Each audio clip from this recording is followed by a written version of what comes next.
one of my followers on X, his handle is SMA. He's a mainland Chinese bullion dealer in China, and this is what he wrote. He sent me this.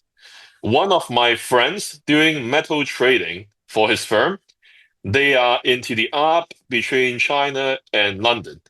They are telling me that the thing that is keeping them from the arb right now, okay, the arb is the arbitrage in terms of the price differential of the silver price at London spot and, and the spot price in China at the SGE. He's saying that his friend is telling him the thing that's keeping him away from trading that arbitrage is the uncertainty of the 1 to 2 weeks of shipment time from China to London. And the fact that London spot is very illiquid and it looks like London is very expensive to lock onto the spot premium in order to make the arbitrage work. That's the message I got. And he also added that this person, who is another bullion dealer in China, is telling him that he find that over half of the physical coming to London is the bank's own metals to save their own ass. Is it? So, That's I mean, interesting. like, that's interesting. That's even before like I read this. I really thought that third party silver being shipped to London from anywhere. I'm not talking about I'm not talking about just the Comex, like China, Comex, anywhere. I think that's minimal. I think whatever is going to the Comex from overseas, from the Comex, from China, whatever, is probably under the bullion bank's own custodianship. That's what I think is happening. I see. I see. And wanted to ask you because I just showed a picture there. I shared with the viewers. You probably saw it of the silver bars that your followers on Red Note are taking delivery of. So I guess their thinking is that the more physical they get a hold of, the harder it's going to be for the LBMA to sort things out, and the more of a short squeeze we're going to get. Is that what they're trying to do, Eric? I think a lot of them are actually industrial users of physical silver. Like China is the world's factory. So China has a lot of medium, small size factories that also use silver as an industrial commodity to build stuff to ship to the rest of the world. So I think for those guys, it's almost like out of necessity. They see what's going on at the LBMA. They probably got upstream guys who import silver from the LBMA on a regular basis in the past. And then they're getting phone calls from these guys saying, "Hey, Chen," or "Hey, Lee, our LBMA is giving us a call, telling us that they're going to default on, on delivering physical silver." So they hear that news from the West, from London. What they're doing, I think, Mario, they're protecting themselves. So they are jumping on their feet. They are basically rushing to the SGE to make sure that whatever physical silver that they need for the business in the next 6 months is settled. They have it in their own hands, in their own warehouses. That's what I see happening. In terms of like private investors, you're right. Those guys are probably, some of them tell me, they're saying, "Hey, it's obvious that the LBMA is running a Ponzi shop." That's not my word. That's David Jensen. He said that. It's like 400 to 1.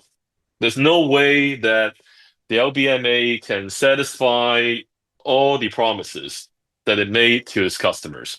So these Chinese investors see that because they see the stuff I write on Red Notes and they see the stuff that Robert Gauntlet writes, even though Robert Gauntlet, the stuff that he writes in in many ways is trying to paint the bullion banks in a better light. I understand that, but they also read the stuff that David Jensen writes, and they realize the jig is up.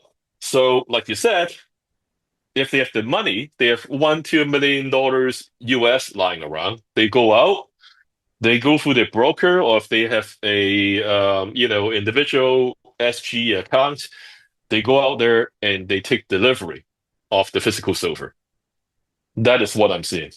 Robert Godiff, if your followers don't know who he is, he used to be the executive at JP Morgan's Bullion Bank. So he was a big shot. He was the guy in charge of JP Morgan's Bullion Bank, and he writes a lot of stuff on LinkedIn nowadays. And for some reason, uh, I don't know why, he maybe he took a truth pill or something.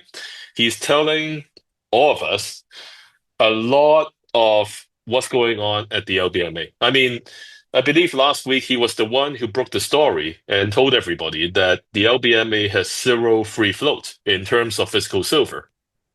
Anyway, so I'm taking, the stuff that Robert Gottlieb is wrote, and also David Jensen. Okay, so I'm taking the stuff that David Jensen is writing. I'm translating a lot of this stuff into Chinese, and I'm sharing it with my Chinese audience on Rednote. And my account went geometric, like a hockey stick, in terms of my number of followers on Rednote. It literally went like 10,000% within 2 weeks. My follow account. Almost And I like think, the yeah, silver release rate. almost like the silver leaf rate, Mario. Correct.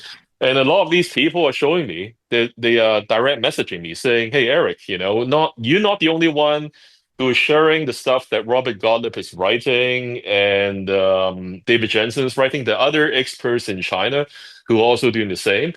And so Mario, China is a lot of people. I mean, there are a lot of poor people in China too, right? You know, um, but there are a lot of like rich people in China, rated in the millions, okay, of rich people. And I'm guessing the people who can afford $1 or $2 million in terms of like precious metals, okay, gold or silver, probably, again, we're probably talking about millions of people just because of the humongous population size in China.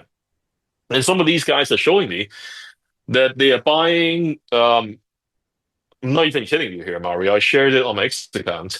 They're buying 1 metric ton of physical silver from the SGE at a time. Isn't that crazy? So, in my opinion, like you said just now, that would, pretty much dry up the whatever excess supply of physical silver that they have in China to export to the LBMA. And as a matter of fact, I got some red hot news for you. Okay, that just happened. I just got a hold of right before we started this interview. Can you talk about the silver charts from Gold Charts R Us that's showing us that really there's not much silver moving from Comex to LBMA, which was something a lot of people last week were saying that was going to happen. It was going to solve all the problems for the LBMA. So is this the one you want to look at first? They are basically the same, Mario. This one breaks down registered to with the eligible, and the Yeah. other one just is like total, Comex votes, like how many ounces total, right? Registered plus eligible. So just to remind your audience, eligible, all that means is stuff like silver bars that are compliant with Comex requirements. So that's eligible. And registered, all that means is that they are eligible bars that issue the warrant. All a warrant does at the Comex is that you can take that warrant and you can take delivery of the physical silver. So it's like the warrant. It's almost like a ticket to a coat room, right? So if you check your coat in at the coat room and you want to take your coat back, you need a ticket. So that's what that warrant is. So having explained that, let's look at the numbers. The total vault number for silver at the Comex right now, we're looking at 512 million troy ounces. Now, this chart is up to date. Nick later told me he updates this chart on the daily basis. Okay, and um, and the change you see is just from yesterday is 2.9 million troy ounces. So there was a outflow of 2.9 million troy ounces of silver. Do you see, Mario, just by with your eye looking at the chart? A lot of people, some experts are saying, um, "Oh, it's the end of the world. Silver is massively flowing out of the COMEX." With your naked eye, do you even see a difference? From the top to where we are right now in terms of silver outflow at the COMEX? It doesn't seem like a very big move to me, Eric. If we drop down to around 400,000 in one go, then I would have said yes, but not this 2.9 million hasn't really made much of a dent. Correct. So what Robert Gottlieb said, he said the LBMA needs 150 million troy ounces of silver to just get back to normal. All right? So That's that how means, much. sorry, Eric, to Yeah, interrupt you. So yes. that means that if they wanted to do that right now, they'd have to go for that 173 million that's registered because the eligible, they're not ready to be shipped, right? So yeah, that's a very good point because I was going to look at both, right? But if you just look at the registered, which is the ones that are ready to be shipped, 150 million of 173 million, that's almost 90%, Mario, of the registered votes at the COMEX. So to get the LBMA back to normal, it needs to suck out 90% of the physical metal at the registered votes at the COMEX. How likely is that, Mario?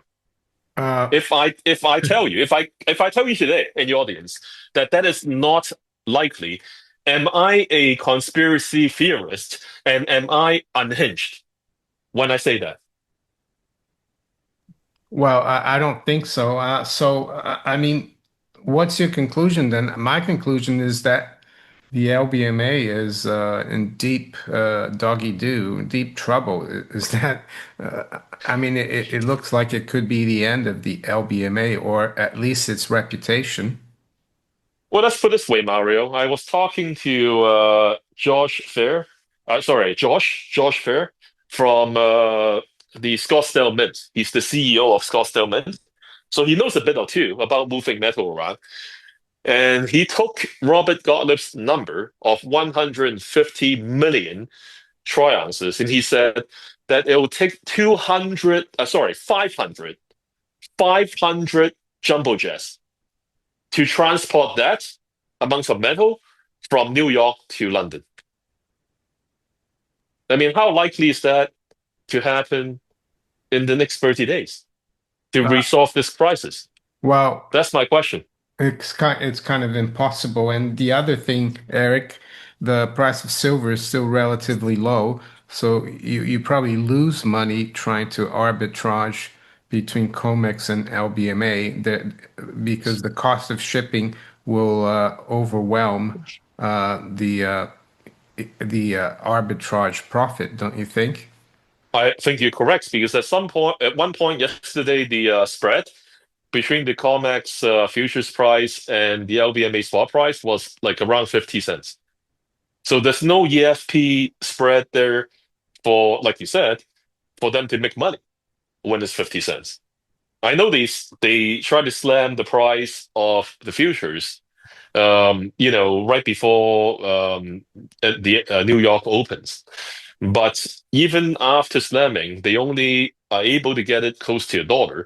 And like you said, Mario, how much money are these third-party owners of the registered silver bars at the Comex really going to make if they ship this stuff to London?